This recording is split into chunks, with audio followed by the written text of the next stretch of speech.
아멘. 우리는 계속해서 고난주간 특별 기도회를 통해 함께 은혜를 누리고 있습니다. 첫 번째 시간 우리는 빌라도에 대해 생각해 봤고요. 두 번째 시간에는 우리 억지 십자가의 주인공 구레네 시몬에 대해 함께 생각했습니다. 세 번째 시간 어제는 우리 동료 사형수였던 예수님 옆에 있었던 강도의 회심까지 우리가 함께 생각해 보았습니다.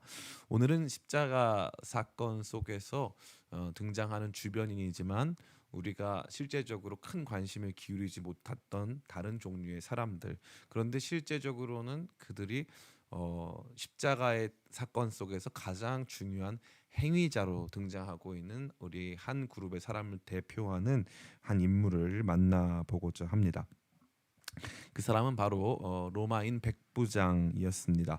성경에는 몇몇의 백부장들이 등장합니다. 누가복음 7장에 유대인들을 사랑하여 회당까지 지어줬고 자기 종을 위해서 예수님께 나아오던 백부장, 또 여기서 등장하는 또 백부장, 뒤에 보면은 또 고넬료, 사도행전 10장에 보면 고넬료가 또 등장하죠.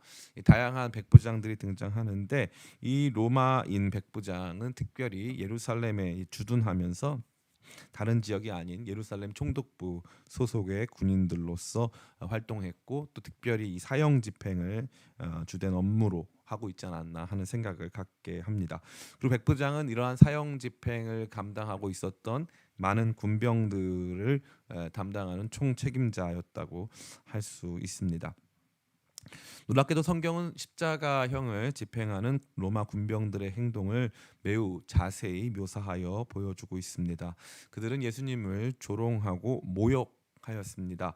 심지어 가시면류관이 나던가 아니면 이 보라색 옷을 입히는 등의 행동은 다른 누군가가 명령한 것이 아니라 이 군병들이 자기 자신들이 아이디어를 내서 예수님을 조롱하려는 목적을 가지고 만들어 낸 것입니다. 그야말로 로마 군병들의 작품이라고 할 수 있는 것이죠.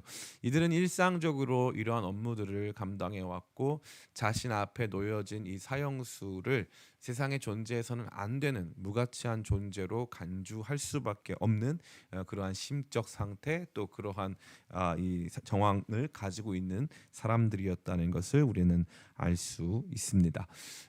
그러한 모든 사람들, 그러한 모든 행동과 과정을 다 지켜보고 있으면서 그 모든 것들을 방관하고 관망하고, 또 어찌 보면 간접적으로 허용하고 있었을 이 총책임자 로마인 백부장, 이 백부장의 예수님의 죽으심 이후에 한마디로 예수님에 대하여서 정의하고 판단하고 있습니다.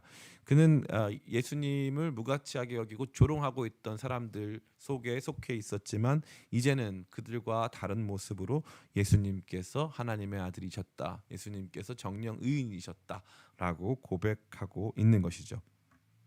그러니까 사실 이 사람의 증언은 굉장히 중요한 증언이라고 할 수 있고, 이 십자가 사건 내에서 우리가 간과해서는 안 되는 아주 중요한 내용이라고 감히 말씀드릴 수 있습니다. 아무쪼록 이 밤에 이 백부장과 같이 예수님에 대해서 다시 재발견하고 깨닫고 고백하며 변화되시기를 예수님의 이름으로 축원합니다. 아멘. 이 백부장 이야기는 세 가지 정도로 생각해 볼 수 있는데, 이 백부장은 십자가 사건에서 따라해 볼까요? 최종적인 판단자.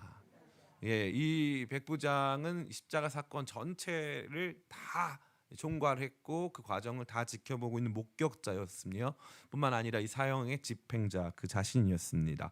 그에게 진행되는 일련의 일들은 십자가라고 하는 것이 대단한 의미를 갖는 것도 아니었고, 뭐 자기 앞에 놓여져 있는 죄수가 사회적으로 어떠하든지 자기가 그것까지 신경 쓸 만한 상황은 결코 아니었습니다. 늘상 반복되는 업무에 지나지 않았던 것이죠. 그러나 이 백부장이 이 예수님의 죽으심을 다 보고 그 죽으심과 관련돼서 일어난 여러 사건들을 통해서 예수님을 하나님의 아들로 또 정령 의인이었음을 증언해주고 있는데, 이것이 얼마나 중요한 증언이었냐면 공간복음서 전체가 이 백부장의 증언으로 예수님 십자가 사건을 일단락시키고 있다는 거예요. 그러니까 백부장의 이 증언은 그야말로 너무나도 중요한 예수님 십자가 사건의 이른바 마침표였다 라고 할 수 있는 것이죠. 마태복음 27장 54절입니다. 같이 한번 읽어보겠습니다. 시작. 백부장과 및 함께 예수를 지키던 자들이 지진과 그 일어난 일들을 보고 심히 두려워하여 이르되 이는 진실로 하나님의 아들이었도다 하더라. 아멘. 백부장을 중심으로 해서 그 모든 일들을 바라보고 하나님의 아들이었다고 고백하는 내용을 우리가 생각해 볼 수 있습니다. 마가복음 15장 37절 39절 말씀도 백부장의 역할, 백부장의 증언을 저와 여러분에게 소개해 주고 있습니다. 마가복음 15장 37절로 39절입니다. 같이 읽겠습니다. 시작. 예수께서 큰 소리를 지르시고 숨지시니라. 이에 성소 휘장이 위로부터 아래까지 찢어져 둘이 되니라. 예수를 향하여 섰던 백부장이 그렇게 숨지심을 보고 이르되 이 사람은 진실로 하나님의 아들이었도다 하더라. 아멘. 여러분 아시는 바와 같이 이 마태복음과 마가복음 중에 어느 복음서가 더 깁니까? 마태복음이 길어요? 마가복음이 길어요? 마태복음이 길죠. 마태복음은 28장까지 있고 마가복음은 16장까지 있으니까 마태복음이 훨씬 길죠. 근데 이 백부장의 증언, 이 백부장의 증언을 보면은 마태복음은 한 절인데 여기 보니까 여기 보면은 굉장히 길게, 마가복음은 그거보다 훨씬 길게 묘사되어 있어요. 참 이게 흥미로운 건데요. 마가복음이 짧다고 해서 마가복음에서 한 사건을 그려주는 것이 짧지 않습니다. 마태복음에만 나오고 마가복음에 안 나오는 내용들이 상당히 많아요. 그런데 놀라운 것은 마가복음에 나오는 내용에 있어서는 마가복음 내용이 더 긴 것이 훨씬 많아요. 대부분 언제 더 기냐? 중요한 내용일 때 더 깁니다. 중요한 내용일 때 마가복음이 더 길어요. 그렇기 때문에 이 마가복음 안에서 등장하는 이 표현, 다시 말해서 마가복음 안에서 백부장이 주도적으로 예수님 하나님의 아들이시다라고 말한 이 표현은 마가복음에서 그야말로 밑줄 쫙 긋고 여기에다가 도장 꽝꽝 찍어 놓은 것과 다름 아니다라는 것을 말씀드릴 수 있습니다. 근데 이쯤 되면 질문이 생길 수 있어요. 마태복음, 마가복음에서는 백부장이 예수님을 대해서 뭐라고 고백합니까? 하나님의 아들이라고 강하게 선포했어요. 근데 누가복음에 보니까 그렇게 안 돼 있는 거예요. 뭐라고 되어 있습니까? 제가 읽어드리겠습니다. 47절입니다. 백부장이 그 된 일을 보고 하나님께 영광을 돌려 이르되 이 사람은 정령 의인이었도다 하고. 아멘. 백부장이 누가복음에서는 의인이라고 하네요. 그러면 뭐가 맞을까요? 하나님의 아들이라고 했을까요? 아니면 의인이라고 했을까요? 둘 다 맞습니다. 아마도 더 정확한 그 이른바 요즘 사람들이 좋아하는 워딩으로는 아마 하나님의 아들이라고 했을 것 같아요. 그런데 누가복음은 언제나 마태복음, 마가복음의 내용을 조금 다른 방식으로 보여줘요. 그래서 하나님의 아들 당연히 맞는데 여기서 말한 하나님의 아들이라고 하는 측면에서 우리가 더 주목해야 될 것은 바로 그분이 의로우신 하나님의 아들이다라는 것을 강조해 주기 위해서 누가복음은 의인이라고 고백하고 있음을 우리는 볼 수 있습니다. 이 부분을 조금 더 우리가 상세히 살펴보길 원하는데 마가복음에서 제일 중요한 단어는 바로 이 하나님의 아들이란 단어예요. 마가복음 1장 1절이 어떻게 시작되는지 혹시 아시는 분이 계실까요? 마가복음 1장 1절은 굉장히 쉬운데 아는 사람이 없어요. 그 특징입니다.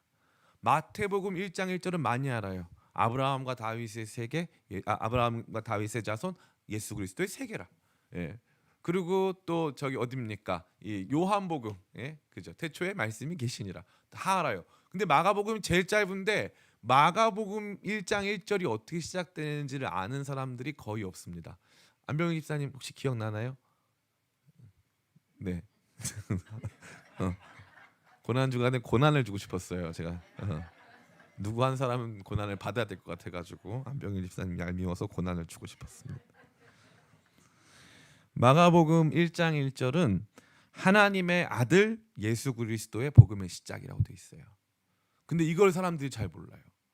하나님의 아들이라는 표현을 우리가 일상적으로 하다 보니까 마가복음은 아예 첫 마디가 하나님의 아들이었다는 걸 모르죠. 그리고 나서 중간에 마가복음에서 예수님을 하나님의 아들로 고백하는 사람이 있을까요, 없을까요? 없습니다.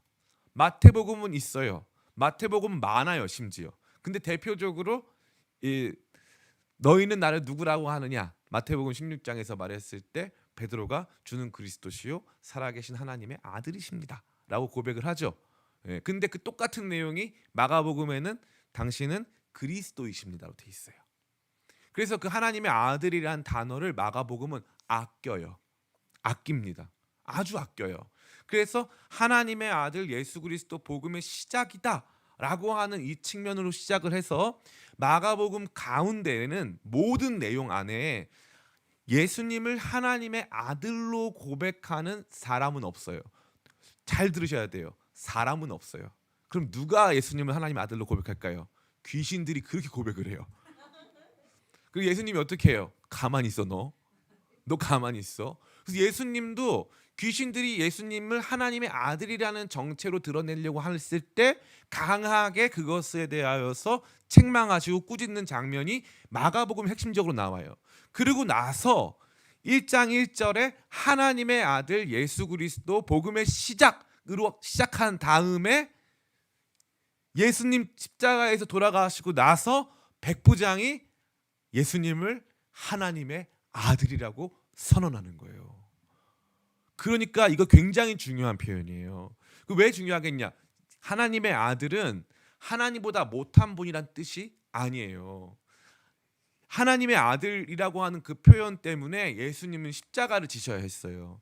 하나님의 아들이라는 이야기를 사람들이 하면 예수님은 자칫해서는 사역을 다 마치시기도 전에 사형 선고를 받으셔야 하는 거예요. 왜냐하면 하나님의 아들은 예수님이 하나님이란 뜻이에요. 개는 뭘 낳습니까? 강아지를 낳죠. 그러면 고양이는 뭘 낳아요? 야옹이를 낳죠. 네? 그러면 사람은 뭘 낳아요? 사람을 낳잖아요. 그러니까 하나님의 아들은 하나님이 낳으시면 뭘 낳아야 돼요? 하나님인 거예요. 그래서 하나님의 아들이라는 표현은 하나님이란 뜻이에요. 하나님이란 뜻. 그래서 마가복음은 예수님이 하나님이라는 사실을 정말 꽁꽁 싸매서 감추다가 처음에 한번 빵 보여주고 맨 마지막에 하나님의 아들이라는 것을 폭발시키듯이 백부장의 입을 통해서 팍 보여주는 거예요. 이거 진짜 그림이에요. 너무 멋있어요. 근데 누가복음은 좀 달라요.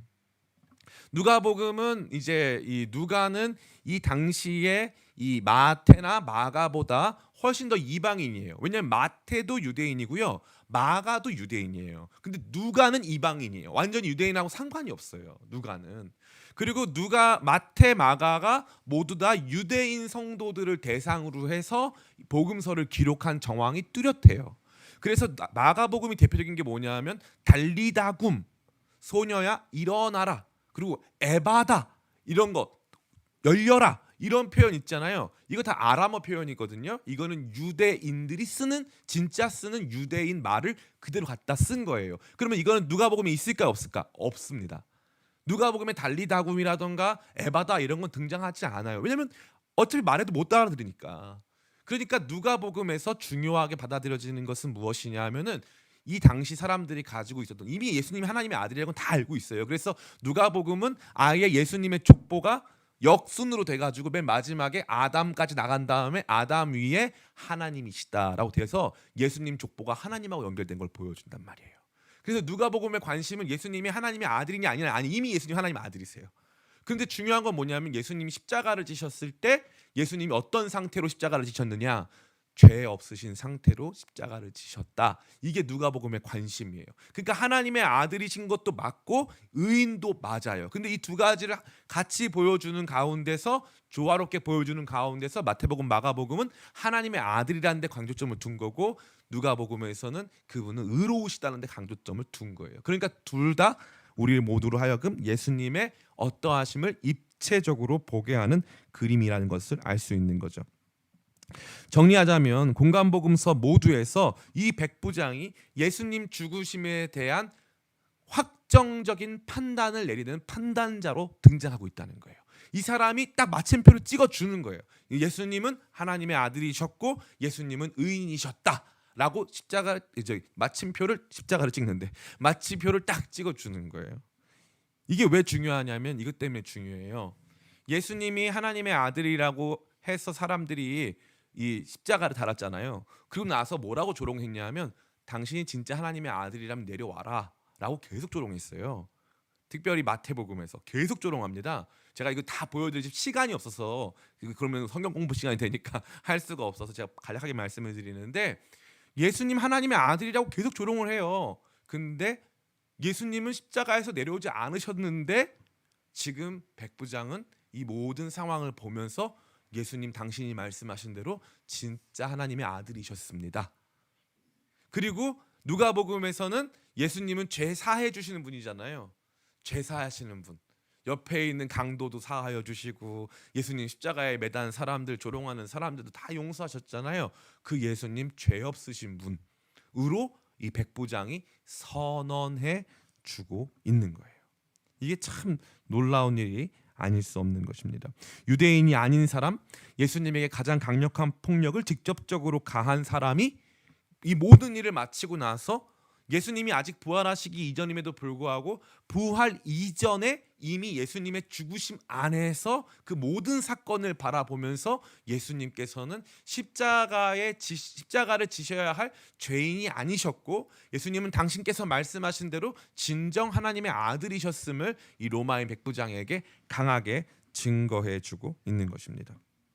자, 두 번째 흥미로운 것은 무엇이냐면 이 십자가 사건이 따라해 볼까요? 놀라움으로 가득 차 있다.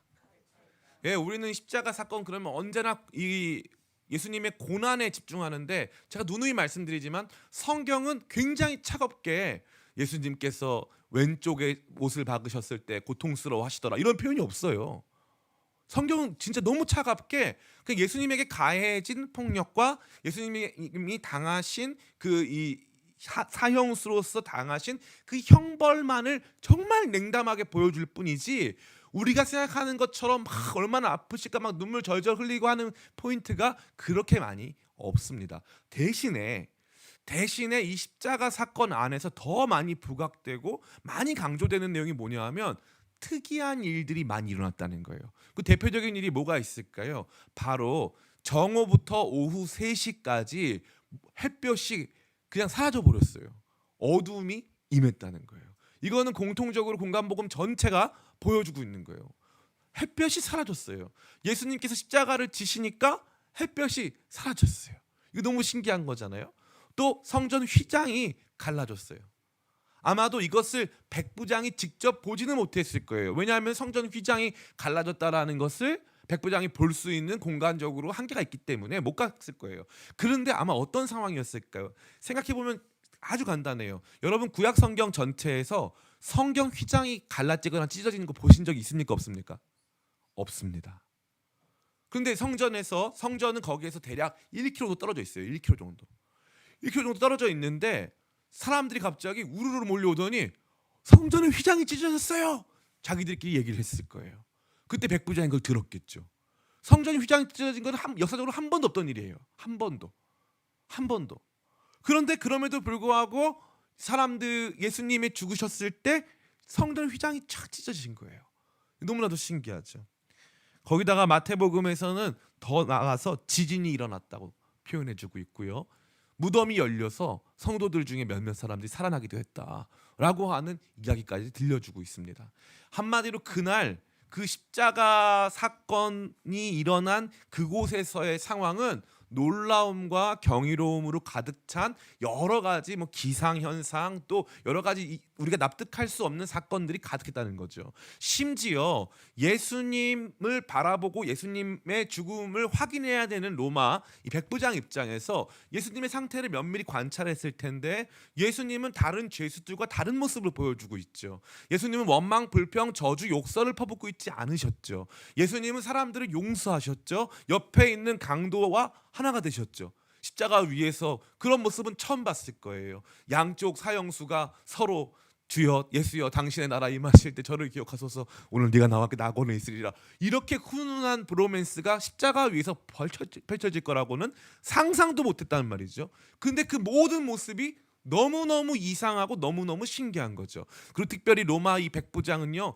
예수님께서 십자가에서 외치신 모든 말들을 다 들었을 거예요. 그 말들을 다 들었을 거예요. 그리고 여기 보니까 여기 누가복음에서는 예수님이 어떻게 돌아가시냐 하면은 아버지여 나의 영혼을 아버지 손에 의탁합니다. 부탁드립니다. 하고 돌아가시거든요.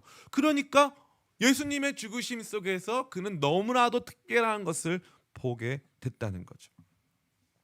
이것은 그가 가지고 있었던 삶과 죽음, 그가 가지고 있었던 모든 생각, 권력, 힘, 젊음, 생명, 이 모든 것들에 대한 생각을 뒤흔들고 있는 것이었고, 그날에 일어난 여러 가지 일들은 도저히 그분을 일반적인 사람으로 간주하기에는 어려움이 있을 만큼 놀랍고 독특한 일이 벌어지고 있었다는 거죠. 십자가 사건은 이와 같은 경이로움으로 가득해요. 그래서 제가 설명드리면 이것이에요. 십자가 사건은 한편의 놀라운 신비예요. 놀라운 신비가 돼서 마치 지진이 일어나고 성전 휘장이 갈라지는 내용을 더 깊게 설명하고 싶지만 여러분들이 그렇게 되면은 오늘 집에를 못 가요. 그렇기 때문에 제가 빨리빨리 넘어가는 거예요. 성전 휘장이 갈라지고 해가 빛을 잃고 하는 이 모든 것들 하나하나에 다 의미가 있죠. 다 의미가 있지만 확실한 건 그것은 신비스러운 일이에요. 다른 한편으로 또 한 가지는 십자가 위에서 벌어진 놀라운 속죄와 화해와 그 안에서 벌어진 주님의 품으심, 이 여러 가지 모습 속에서 주님의 은혜를 느낄 수 있죠. 그래서 십자가는 신비고 십자가는 은혜예요. 이 놀라운 신비와 은혜가 만나는 지점이 바로 십자가였고, 그것을 십자가 바로 아래에 있었던 로마인 백부장이 오롯이 다 지켜보고 있다가 맨 마지막에 이 모든 사건의 마침표를 딱 찍으면서 예수님은 하나님의 아들이다, 예수님은 죄가 없으신 분이시다 라고 선언하고 있다는 거예요. 이 굉장히 중요한 거죠. 그래서 놀라운 건 사도들, 복음서뿐만 아니라 사도들까지 모두 우리의 신앙의 기초에 십자가를 두고 있다는 거예요.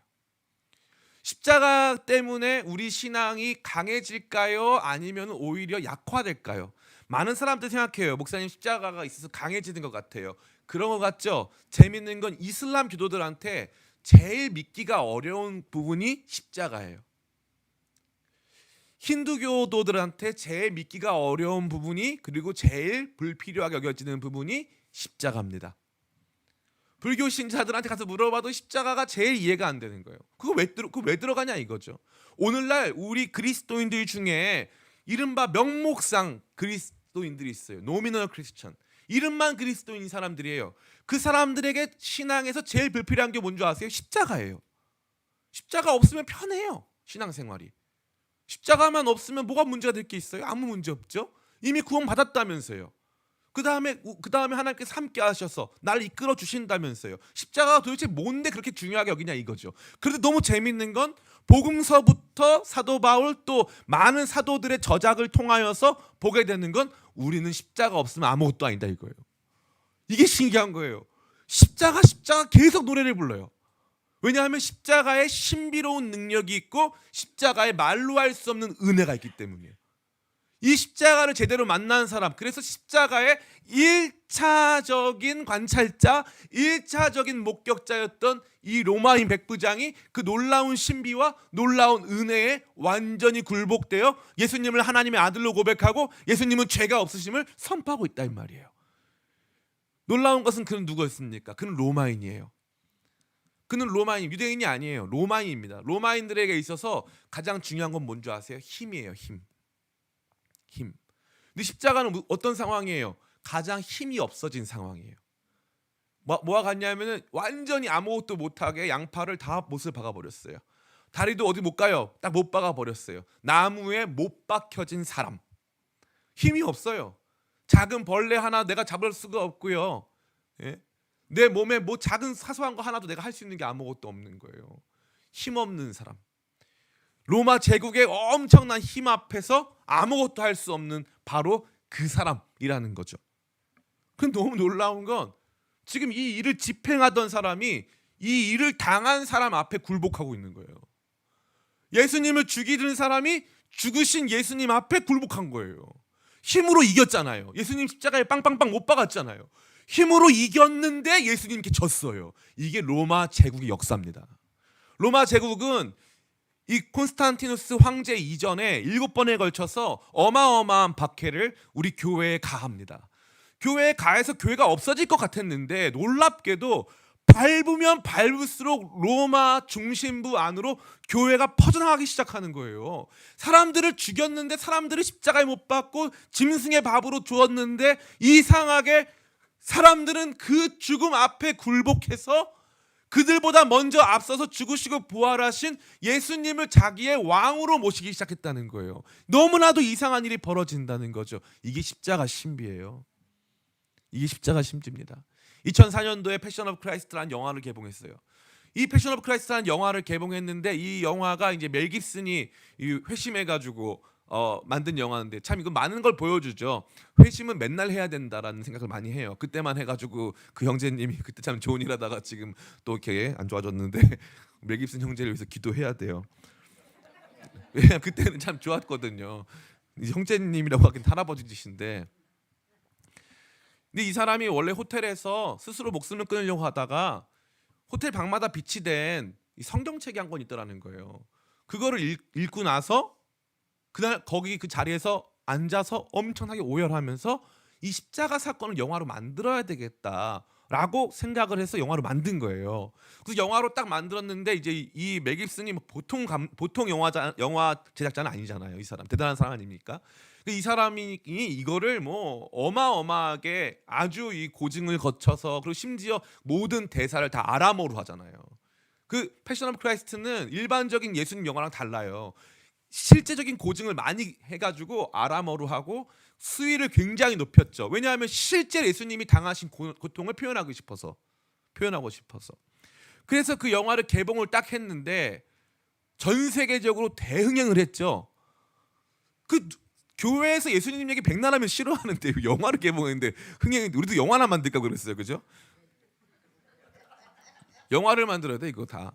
영화만 했다면 잘 돼. 이게 예수님 얘기는 십자가 이야기밖에 없어요. 그 얘기는 놀랍게 다른 얘기도 없어요. 예수님 오병이어 이런 것도 없어요. 거기 십자가 얘기밖에 없어요. 그런데 놀라운 게 뭐냐면은 그 영화를 보여줬는데 극장 안에서 사람들이 회개하고 울고 난리가 난 거예요. 극장 안에서 울고 난리 나고 막 맨날 신문에 나요. 무슨 뭐 저 북유럽 어디에서는 살인자가 회개하고 자수했다. 아니 뭔데요 이게? 그냥 한 죄수가 죄 없이 십자가를 지는 내용 아닌가요? 이게 도대체 뭐길래 사람들이 뒤집어지고, 이 이야기가 도대체 뭐길래 사람들이 그 앞에서 자기 그거 자수하면 깜빵 가야 되잖아요. 자기 인생 다 내려놓고 왜 따라가냐고. 십자가가 뭐길래, 그렇지 않습니까? 이게 뭐길래. 제가 고민 많이 했어요. 오늘 설교가 제일 어려웠어요. 아니 도대체 뭐길래 지금 백부장은 뭘 본 거야? 아무리 봐도 이 사람이 뭘 보는지 정확하진 않더라고요. 막 이 된 일을 다 봤대요. 뭐 이 사건을 다 봤대요. 그 사건이 어디까지인지도 잘 모르겠고 딱 하나예요. 십자가 본 거예요. 십자가 사건. 그럼 십자가 사건이 왜 위대하냐? 고린도전서 1장 18절에서 24절. 제가 한 절, 여러분이 한 절 같이 나눠서 읽겠습니다. 제가 먼저 보겠습니다. 십자가의 도가 멸망하는 자들에게는 미련한 것이요 구원을 받는 우리에게는 하나님의 능력이라.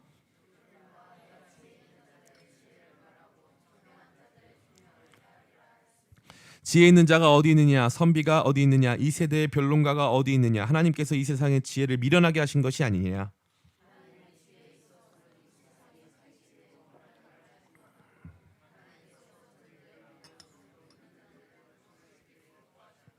유대인은 표적을 구하고 헬라인은 지혜를 찾으나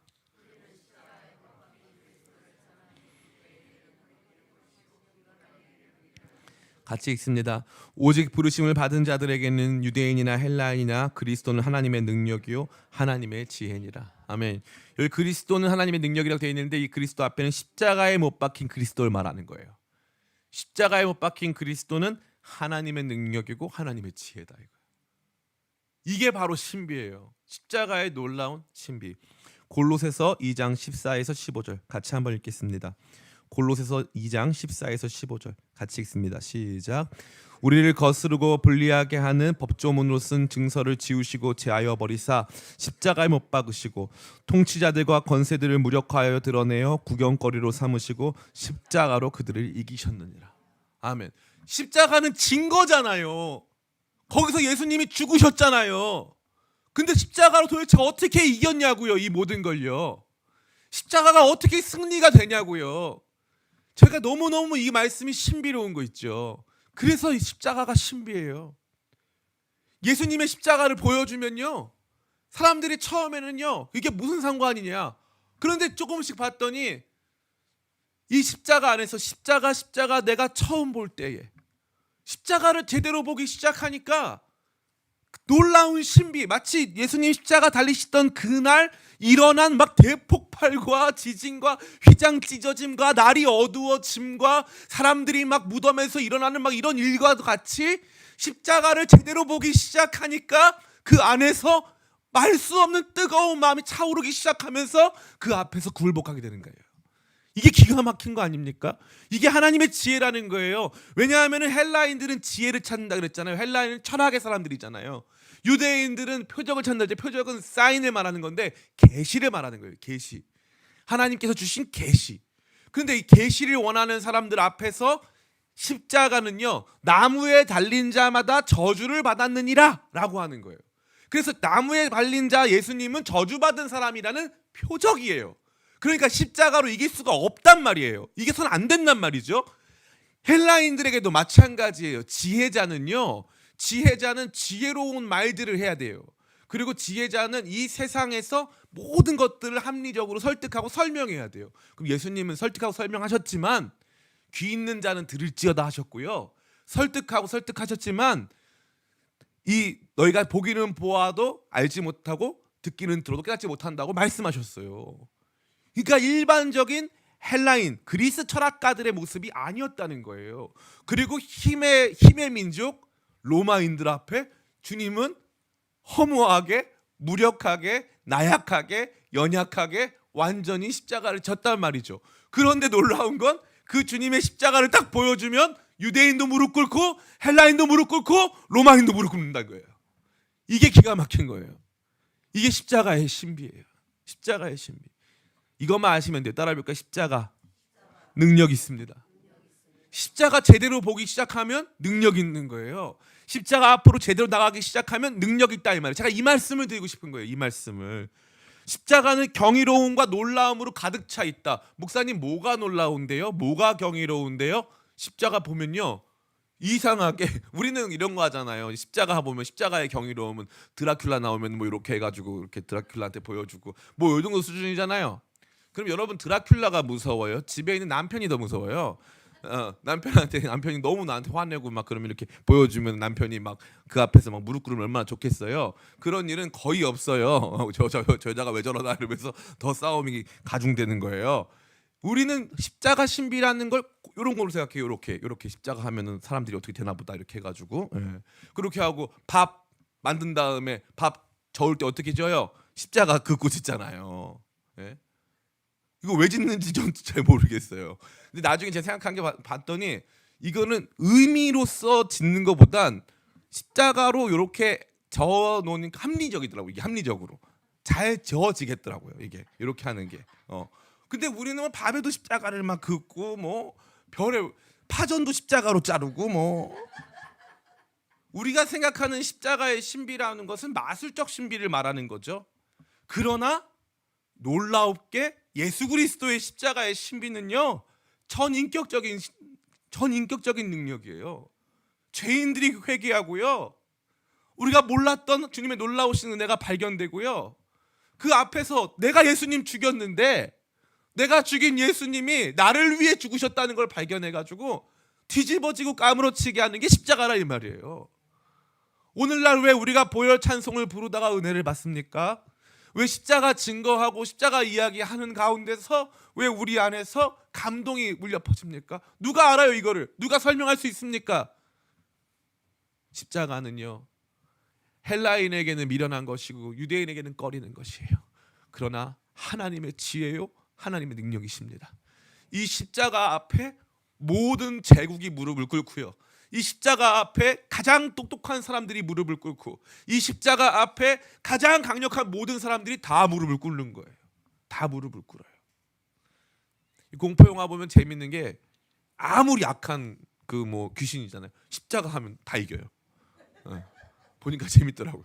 십자가 하면 다 이겨. 얘네들 뭐 대충 좀 뭘 알아. 그래서 아직까지 십자가를 이기는 종류의 귀신이 거의 없어요. 그래서 보니까 신기하더라고. 아니 얘네들은 믿음도 없으면서 왜 이딴 걸 다 알고 있을까? 그리고 귀신이 막 이럴 때 있어요. 막 공포 영화에서 십자가 딱 들이댔더니 넌 안 믿잖아. 그러면서 막 죽일 때도 있어요. 귀신이 믿음까지 봐. 십자가 제대로 믿어야만 살려준다. 막 이런 식이에요. 거의 목사님 수준이에요. 그 정도 보면. 십자가는 놀라움으로 가득 차 있어요. 그러니까 우리가 이 십자가를 놓고 살잖아요. 십자가 이야기를 놓고 살고 그 안에 뭐가 담겨 있는가? 왜냐하면요, 복음서가 보면은 요한복음은 21장으로 돼 있잖아요. 예수님은 벌써 몇 장부터 돌아가실 준비를 하냐면 12장부터 이제 예수님은 돌아가실 준비를 하시는 거예요. 그럼 절반이 이제 그걸 어려운 말로 패션 내러티브라고 하는데 절반이 예수님의 순환 기사예요. 절반이 십자가에서 죽으시는 예수님. 그러니까 이거 진짜 십자가 사건은 우리 기독교인의 신비 중의 신비예요. 십자가에서 우리 주님께서 당신을 위해서 죽으셨습니다. 이게 아무 힘이 없어 보이잖아요. 안 그래요. 여기서 변화가 일어나는 거예요. 여기서 변화가. 그래서 마틴 루이스 존스 목사님은 주일날 오전 예배 때 가급적 할 수 있는 대로 복음 설교를 해라. 왜냐하면 교회 안에 거듭나지 않은 그리스도인들이 아주 많다. 그 복음 설교 내용의 핵심은 십자가를 증거해라 이 말이에요. 그리고 예전에 제가 있었던 단체도 이 외국에서 온 단체인데 YFC라는 10대 선교회라는 단체인데 이 YFC 옛날 대단했어요. YFC 설교하셨던 분 설교자가 있는데 설교자 이름이 빌리 그레함이었어요. 빌리 그레함. 우리나라에서 YFC 대표적인 설교자는 수원중앙침례교회의 김장환 목사님. 그분 다음에 대표적인 설교자는 지구촌교회 이동원 목사님이었어요. 그런 분들이 다 설교자였어요. 그래서 저희 집회를 하면은 외국에서 미국에서 목사님들이 많이 오셨어요. 재밌는 게 뭐냐면 미국에서 목사님이 오잖아요. 그날 설교는 정해졌어요. 뭘까요? 십자가예요. 그날 설교는. 저는 참 신기하더라고요. 저렇게 재밌는 목사님이, 저렇게 말 잘하는 목사님이 맨날 십자가만 전해요. 맨날. 왜 해외에서 오신 분들은 거의 대부분 10편의 설교 중에 8, 9편은 십자가예요. 무조건. 근데 오늘날 한국 교회 십자가 이야기 들어본 적 있어요? 어느 교회에서 제일 안 해요? 기쁨의 교회에서 제일 안 해요. 제가 제일 안 해요. 제가 생각해 봤더니 제가 이거 너무나 제가 주님께 송구하더라고요. 십자가 설교하면 성도님들 좋으니까 제가 못 하겠더라고요. 여러분 삶의 위로를 드려야 돼. 깨달은 게 뭐냐면 은혜는 제가 줘요, 주님이 줘요. 주님이 주는데 저는 제가 주는 줄 알고 있던 거예요. 십자가 설교 이런 거 안 했죠. 근데 이 말씀을 보는데 제 마음 안에 깊은 찔림이 있는 거예요. 깊은 찔림. 주님께서 이 십자가를 우리의 영광으로 삼으셨어요. 아멘. 십자가가 영광이고, 따라해볼까요? 십자가가 영광이고 능력이고 지혜입니다. 십자가가 영광이고 능력이고 지혜예요. 영광, 능력, 지혜. 십자가. 험한 십자가는 나의 십자가. 나의 십자가 능력, 나의 십자가 영광, 나의 십자가 지혜. 십자가가 영광, 능력, 지혜가 될 때 우리 안에서 십자가의 능력이 강력하게 임하는 것을 경험할 수 있는 줄 믿습니다. 십자가 사건은 놀라움으로 가득 차 있습니다. 이 놀라움을 경험하게 되시길 간절히 축복해요. 목사님이 설교 잘해서 설명 잘한다고 될 문제가 아니에요. 여러분들이 십자가 앞으로 나오시길 축복합니다. 놀라운 십자가, 은혜의 십자가, 지혜의 십자가, 능력의 십자가, 이 십자가 앞으로 나오시기를 간절히 축원합니다. 마지막 세 번째입니다. 따라해 볼까요? 십자가 사건은 선교적 사건. 예, 이 십자가 사건은 선교적 사건이에요. 왜냐하면 이 말씀드린 바와 같이 이 백부장의 최종적인 선언이 공간복음에서 똑같이 등장하는데 이게 마치 예수님의 십자가 사건 전체의 마침표로서 역할을 한다 이거예요. 목사님, 마침표까지는 아니에요. 뒤에 보니까 아리마대 사람 요셉이 와가지고 예수님 장사 지내는데 그게 마침표죠? 아니에요. 그거는 에필로그, 마침표 뒤에 붙어 있는 거예요. 추신이에요. 추신.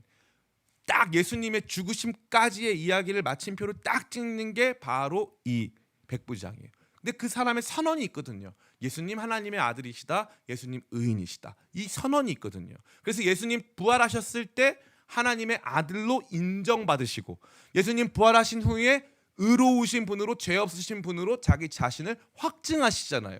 그래서 이 로마인 백부장의 강력한 선언이 다시 말해 예수님이 부활을 통해서 보여주실 예수님의 정체성에 대한 예언적 선언이 되는 거예요. 엄청나게 중요한 거예요. 이게 그 자체로 끝인 거죠. 근데 너무 재밌는 건 뭐냐면 이 선언이 누구의 입에서 나왔냐 이거예요. 바로 로마인 이방인 백부장의 입에서 나왔다 이 말이에요. 이게 왜 중요하냐? 예수님은 유대인의 왕으로 십자가를 지셨잖아요. 물론 유대인의 왕이 메시아란 뜻입니다. 그러나 확실하게 1차적인 의미는 유대인의 왕이라는 것은 유대인들에게 왕으로 인정받아야 되잖아요. 근데 예수님은 먼저 유대인들에게 하나님의 아들로 인정받은 게 아니라 지금 누구한테 인정받고 있는 거예요? 이방인에게 인정받고 있는 거예요. 그 놀라운 건 뭐냐면 목사님, 로마인들이 그 유대 사람들 지배했는데 유대인들이 그 로마인 이방인으로 인정했을까요? 이방인들 뭐 이상한 말 쓰고 미개한 사람들 아니에요? 아니에요. 십자가 사건 이야기 자세히 보면요, 대제사장들이 빌라도랑 접촉하지 않으려고 빌라도의 집으로 들어가질 않아요. 관저 밖으로 가요. 왠 줄 아세요? 빌라도의 집은 이방인의 집이거든요. 그래서 안 들어가는 거예요. 이방인입니다. 이방인. 그래서 십자가 사건 이후에 최초로 예수님을 하나님의 아들로 고백하고 예수님을 의로우신 분으로 고백하며 하나님께 영광 올려드리는 사람은 바로 이방인 백부장이에요. 이게 왜 중요하냐? 요한복음 12장 32절 33절 같이 한번 읽어보겠습니다. 요한복음 12장 32절 33절 같이 읽습니다. 시작. 내가 땅에서 들리면 모든 사람을 내게로 이끌겠노라 하시니 자기가 어떠한 죽음으로 죽을 것을. 아멘. 여기 보면은 내가 땅에서 들리면 모든 사람을 내게로 이끌겠노라라고 말씀하셨어요. 그러면 목사님, 여기 모든 사람이 유대인일 수도 있고 뭐 다양한 사람이 있을 수도 있는데 왜 하필 이것을 예수님 십자가 사건과 선교적인 일들을 왜 하나로 연결하십니까? 이 말씀에 배경이 있어요. 그게 뭐냐 하면은 빌립한테 헬라인 두 사람이 찾아와가지고 예수님 좀 만나게 해달라고 요청을 합니다. 예수님이 그들을 안 만나주세요. 안 만나주시고 어떻게 하냐면 바로 이 말을 하는 거예요. 이제 내가 때가 됐다. 내가 이제 때가 됐다. 나의 때. 요한복음에서 예수님의 때는 십자가를 지시는 때예요. 100%예요. 언제나. 십자가를 지실 그 때가 도래했다. 그리고 나서 하시는 말씀이 바로 오늘 이 말씀이에요. 내가 땅에서 들리면 모든 사람을 내게 이끌겠노라 라고 말씀하신 거예요. 그러니까 이 말씀의 예언대로 예수님께서 땅에서 들리셨더니 바로 그 옆에 있었던, 바로 앞에 있었던 로마인 백부장이 예수님께 이끌림을 받는 것이죠. 십자가가 모든 사람을 예수님께로 이끄는 위대한 도구가 되고 있는 거예요. 그래서 십자가 사건은 이것은 뭘 보여주냐면 예수님을 하나님의 아들이요 의인, 죄 없으신 의인으로, 그래서 예수님의 죽음은 하나님 아들의 죽음, 죄 없는 의인의 죽음. 그래서 예수님을 죽인 사람은 하나님의 아들을 죽인 사람, 죄 없으신 분을 죽인 사람. 이걸 만들어내고 이것을 선언한 가장 중요한 포인트가 바로 이 로마인 백부장이 선언했다 이 말이에요. 이 사람이 가장 먼저 예수님을 인정할 사람, 예수님을 고백할 사람이라는 거죠. 그래서 이게 구약 성경부터 똑같아요. 내 백성이 나를 인정하지 않으면 이방인들이 나를 인정할 것이다 라고 말씀하신 그 내용이 똑같고, 지금도 가장 복음이 전해지지 않은 땅이 어딥니까? 이스라엘. 지금도 이스라엘은 예수님의 십자가를 받아들입니까? 거부합니까? 거부합니다. 통곡의 벽 앞에서 지금도 메시아가 오기를 기도하고 있죠. 그들은 지금도 거부하고 있어요. 그런데 온 세계가 다 예수님을 하나님의 아들이고 의인으로 믿고 있는 거예요. 이 그림이 십자가 안에서 보여지는 거예요. 이제 십자가에서 죽으신 예수님, 십자가로 데리고 가고 십자가 지게 한 사람들은 유대인들이에요. 그런데 예수님을 직접적으로 폭력을 가하고 형 집행을 통해 예수님의 목숨을 앗아간 이 이방인들이 먼저 예수님 하나님의 아들이십니다, 예수님 의인이십니다 고백하고 있는 거예요. 이게 선교적 그림이 되는 거죠. 그럼 이것은 저와 여러분에게 어떠한 메시지를 주고 있습니까? 첫 번째 메시지 따라해 볼까요? 예수님은 죄 없으신 하나님의 아들이십니다. 이것을 확증해주고 있는 거예요. 로마의 백부장의 선언이 우리 주님 죄 없으신 하나님의 아들이시구나. 이거 마태복음, 마가복음, 누가복음, 이 공간복음 전체가 예수님은 죄 없으신 하나님의 아들이심을 선언하고 있다 이 말이에요. 이게 너무너무 중요한 거예요. 예수님의 죽으심은 죄 없으신 하나님의 아들이 우리의 죄를 대신 담당하신 대속적 죽음이었다라는 것을 발견하는 게 정말 중요하다 이 말이에요. 두 번째 따라해 볼까요? 십자가 능력이 있다. 십자가의 능력이 있다. 십자가의 능력이 있다. 우리가 이 말씀을 통해서 보게 되는 거예요. 저 사람, 예수님을 십자가에 매달고 못을 박았던 저 사람, 이 모든 일들을 지켜보고 총책임자였던 저 사람이 변화되고 바뀌고 고백하는 건 십자가와 십자가 주변에서 일어난 일련의 모든 사건들을 바라봤더니 십자가 내가 처음 볼 때에 하면서 십자가 안에서 능력을 경험하고 놀라운 신비와 은혜가 그의 삶에 임하더라 이거죠. 교회는 이 십자가를 증거하는 일을 멈춰야 할까요? 계속해야 할까요? 계속해야 되는 거예요. 계속. 목사님 오늘은 십자가 그만했으면 좋겠어요. 그래도 계속. 제가 계속 할까요? 안 할까요? 못하죠. 겁이 많아가지고. 저를 위해서 기도해 주세요. 진짜예요. 진짜로. 저는 늘 그 생각했어요. 십자가가 재미가 없다. 십자가 신앙은 모두가 원하지 않는다. 이게 제 개인적인 결론이었어요. 지금도 그 결론을 뒤집어 엎을 만큼의 강한 확신은 없어요. 그런데 제가 이 말씀을 준비하면서 성도들 안에 진짜 변화는 이 십자가로부터 출발할 수밖에 없다. 이거밖에 할 수 있는 게 없다.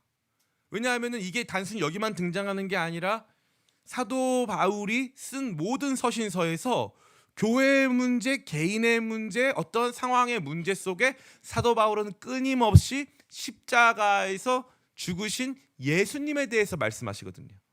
고린도 교회가 4개의 파가 있는데 거기에 그리스도파, 게바파, 바울파, 아볼로파가 있어요.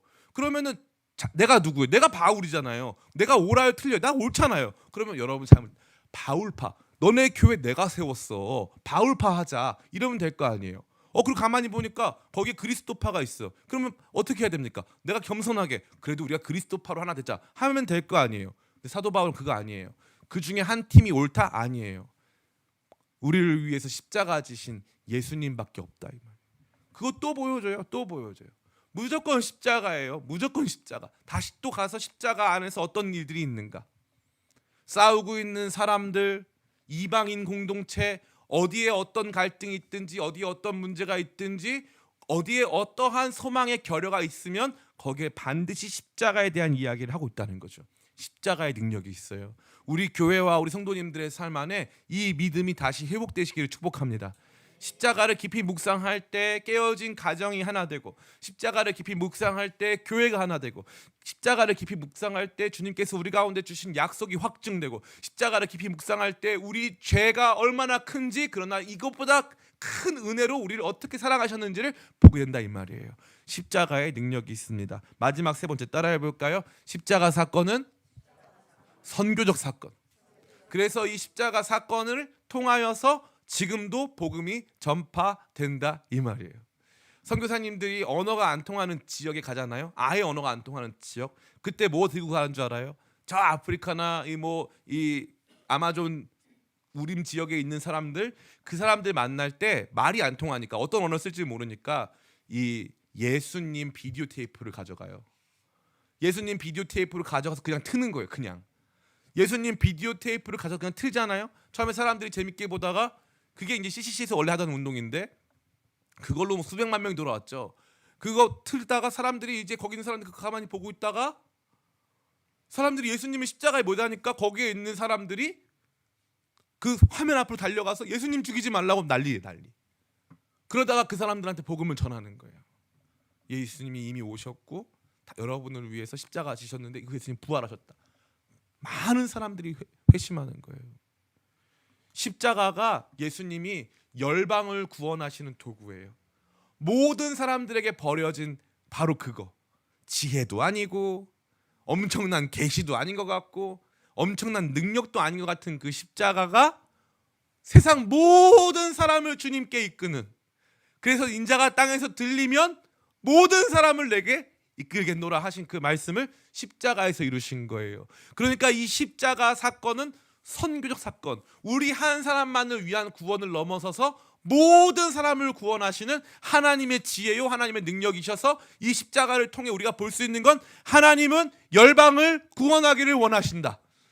그들이 예수님을 하나님의 아들로 인정하는 것이 예수님 십자가 대속의 위대한 마침표가 될 것이라고 하는 것을 웅변적으로 보여주고 있는 것입니다. 사랑하는 성도 여러분, 이 백부장의 고백을 더 깊이 묵상하면서 여러분들이 이 말씀 속에 깊이 들어가면서 죄 없으신 예수님, 십자가의 놀라우신 능력, 그리고 모든 사람을 주님께 이끄는 그 놀라운 십자가의 선교적 능력을 함께 다시 회복하게 되시기를 예수님의 이름으로 축원합니다.